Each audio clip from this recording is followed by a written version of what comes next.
안녕하십니까. 시효유비체 서진우입니다. 오늘 방송은 2025년 기획 병의원 사내근로복지기금 시리즈 2탄 근로자 편 되겠습니다.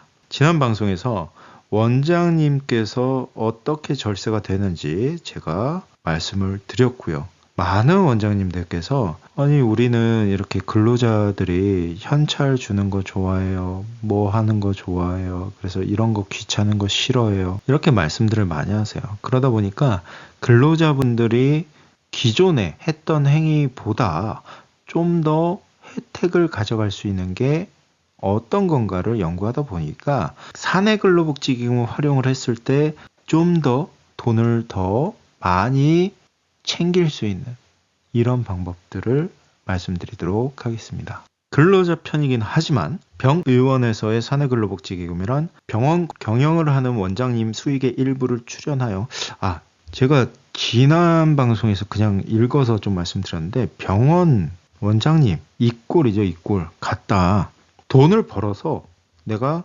사내근로복지기금 법인을 설립을 하고 그 기금에서 근로자분들에게 생활안정과 복지 증진에 이바지함을 목적으로 하는 제도다라는 게 중요한 내용이고요. 근로자 측면에서 보게 되면 근로소득 이외에 추가적으로 복지 비용 수혜가 가능하다라는 겁니다.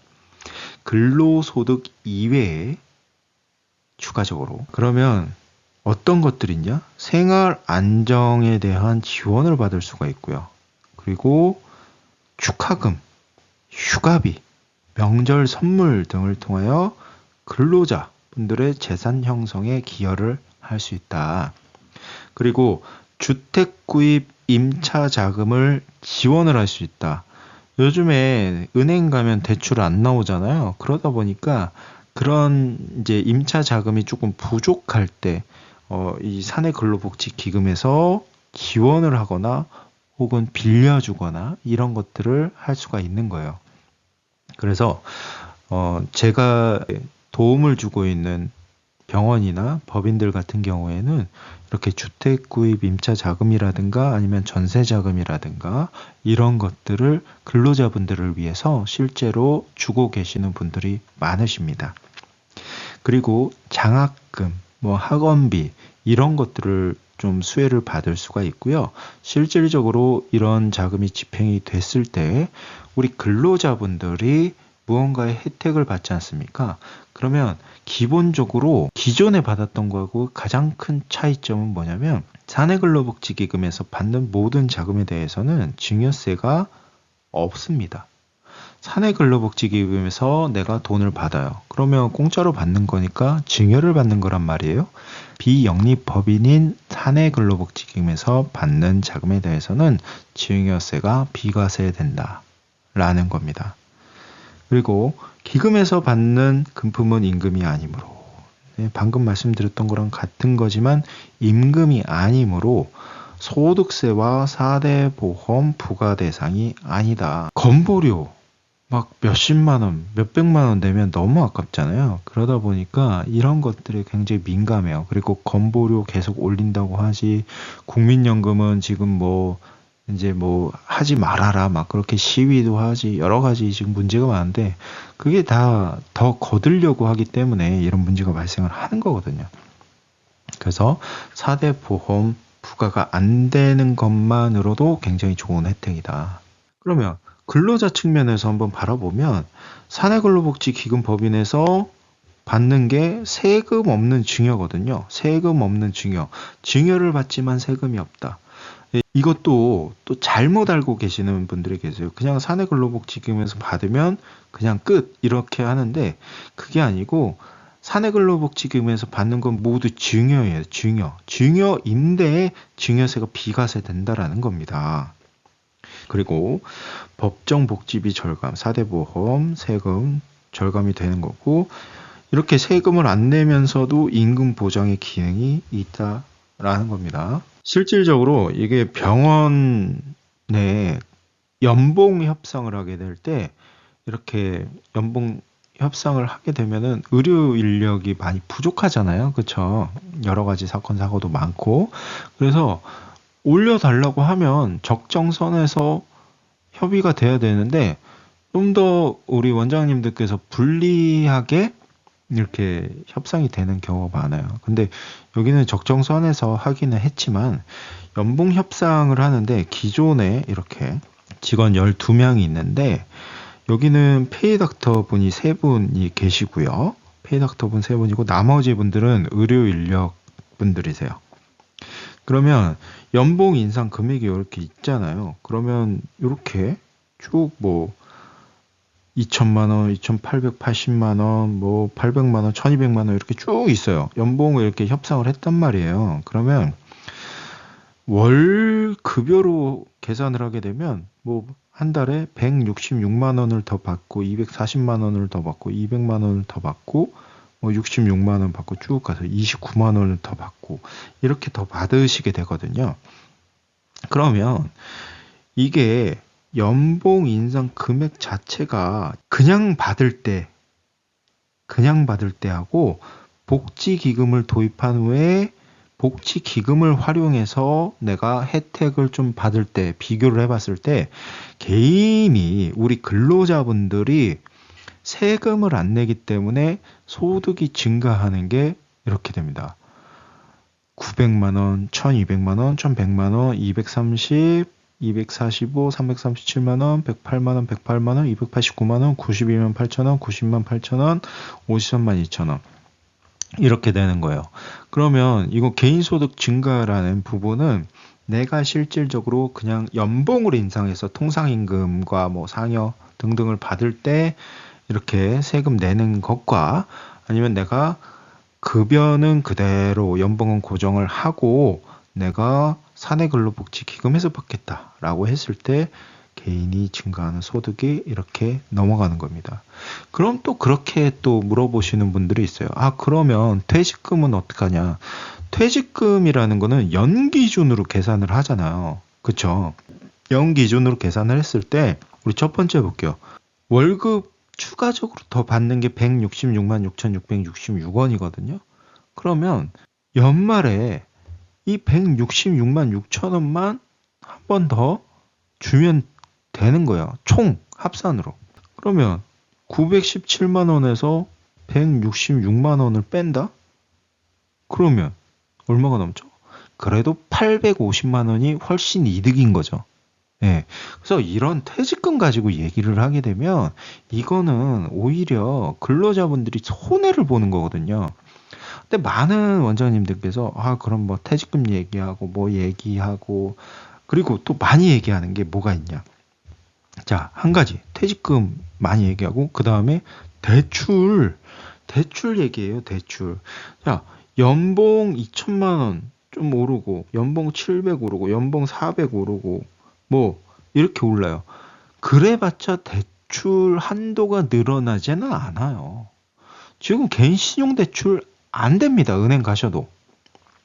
이런 것들이 그러니까 경제적으로 여러 가지가 묶여 있는데 불구하고 단순하게 이런 단어들에 대해서 많이 생각을 하실 수밖에 없어요.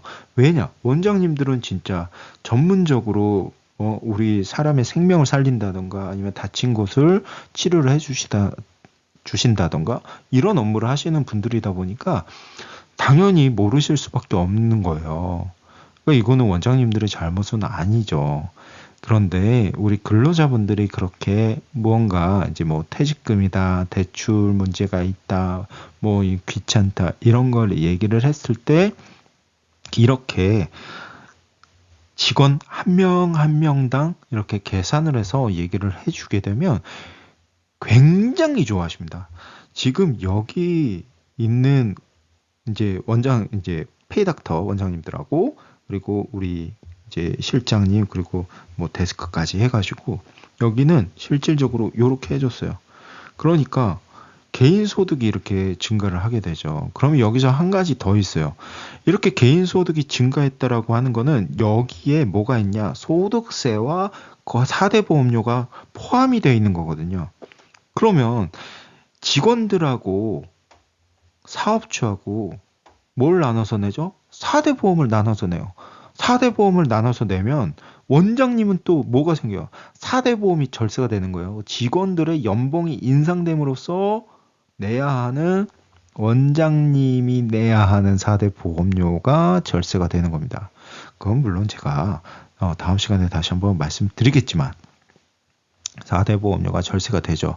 그럼 막말로 제가 진짜 막말로 여기는 그렇게 얘기를 했기 때문에 제가 방송에서도 좀 말씀을 드리면 원장님 이게 예를 들어서 퇴직금을 더 줘야 된다라는 금액이라면 원장님이 4대 보험 절세에서 아끼는 세금으로 이거 그냥 한 달치 더 복지해 주세요. 그래도 원장님이 이득이에요. 그래도 원장님이 이득입니다. 이렇게 그냥 단순하게 보존의 차원을 넘어서 원장님들이 페이닥터 그리고 뭐 누구 다 보존액 주는 거 제외하고 이렇게 연봉을 협상을 해야 될 때도 이렇게 효과가 있다라는 거고 근로자분들은 그게 귀찮거나 이런 게 아니고 아니 이거 연봉 이 440만 원을 더 받기 위해서 원장님하고 여러 가지 얘기하는 거 아니에요? 그러면 내가 100만 원을 더 얻을 수 있다라고 하게 되면 당연히 사내근로복지기금을 선택해야 되는 거 아닙니까? 맞아요. 사내근로복지기금을 선택을 하게 되면 원장님도 도움이 되고 우리 근로자분들도 도움이 됩니다. 그러니까 이런 부분들을 잘 따져서 우리 근로자분들께도 이렇게 얘기를 할 수 있다. 오늘 근로자 편이긴 하지만 이 방송은 원장님께서 반드시 봐야 되는 방송이기 때문에 제가 썸네일도 그렇게 만든 겁니다. 자, 그러면 이렇게 올라가는 건 알겠다. 그러면 이 자금들을 어떻게 줄 수 있느냐. 자, 아까 말씀드렸죠. 주택 관련된 부분, 임차 자금 뭐 줄 수도 있고 대부를 해줄 수도 있고 생활 안정 자금도 대부를 해줄 수도 있고 지원도 해줄 수 있고 그리고 장학금 지급을 할 수가 있어요. 장학금도 줄 수가 있고 우리 뭐 재난구호금 이제 지금 요새 뭐가 있죠? 독감. 독감 걸려서 뭐 이렇게 안 좋게 되는 경우도 생기고 하다 보니까 이런 것들도 재난구호금이라고 볼 수 있습니다. 그리고 명절 선물도 사내근로복지기금에서 다 줄 수 있고 괜히 그 진짜 뭐 안 먹는 거 사주지 말고요. 그냥 상품권을 주시거나 그냥 명절 지원금이라고 해서 그냥 알아서 사게끔 하게 좀 주세요. 뭐 아무 이것저것 사는데 또 고민하셔야 되잖아요. 그쵸? 그리고 근로자의 날 뭐 이런 것들 챙겨줄 수가 있고 가장 많이 주는 게 체육활동 이런 것들을 할 수 있어요. 뭐 골프라든가 그리고 헬스장 다니시는 분들 그리고 우리 여성분들 같은 경우에는 요즘에 뭐 필라테스도 많이 하고 막 하잖아요. 무슨 뭐 줌바 댄스 이런 것도 많이 하고 그런 것들 다 지원을 해줄 수가 있어요. 그래서 이런 것들을 잘 활용을 하게 되면 실질적으로 진짜 근로자를 위해서도 쓸 수 있다라는 거. 그리고 근로자분들이 학원 다니는 거 이런 것도 다 줄 수가 있고 근로자분들의